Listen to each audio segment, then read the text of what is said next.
Street Genius Part 54. It is not easy because you're going to feel like a loser, a fraud, a dumb bus at first. You're going to be nervous. You are going to freak out. You may get pissed off at your wife or your friends or your father in the process. These are all side effects of changing your values, of changing the fucks you are giving, but they are inevitable. It's simple but really, really hard. Let's look at some of these side effects. You are going to feel uncertain, I guarantee it. Should I really give this up? Is this the right thing to do? Giving up a value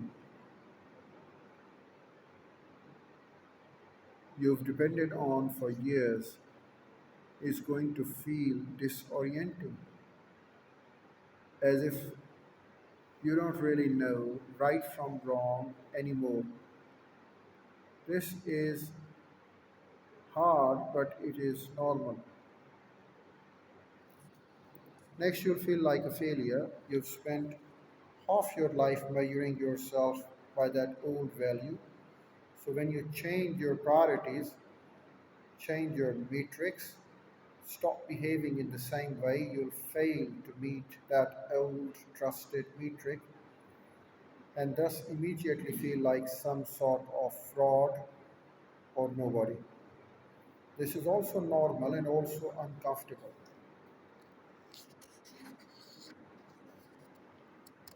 And certainly you will weather rejections, and certainly you will weather rejections. Many of the relationships in your life were built around the values you've been keeping. So the moment you change those values, the moment you decide that studying is more important than praying, that getting married and having a family is more important than rampant sex,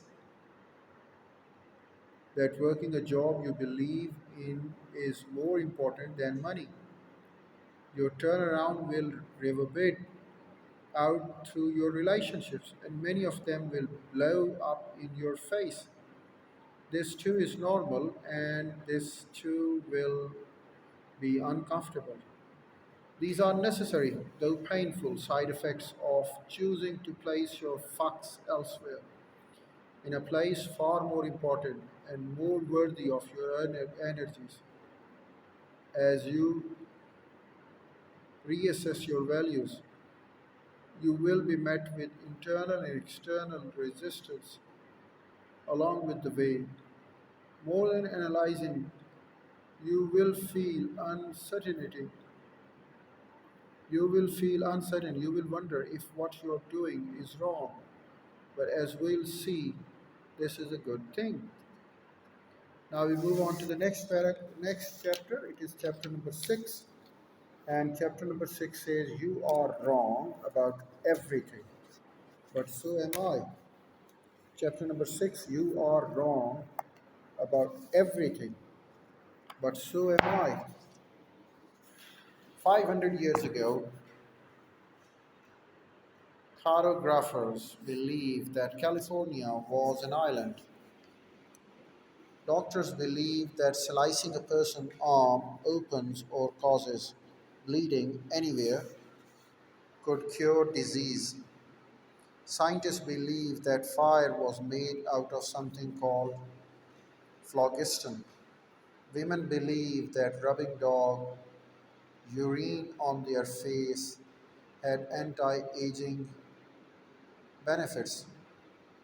Astronomers believed that the sun revolved around the earth. When I was a little boy, I used to think mediocre was a kind of vegetable that I didn't want to eat. I thought my brother had found a secret passageway in my grandmother's house because he could get outside without having to leave bathroom. Spoiler alert, there was a window. I also thought that when my friend and his family visited Washington, D.C., they had somehow traveled back in time to when the dinosaurs lived, because after all, BC was a long time ago.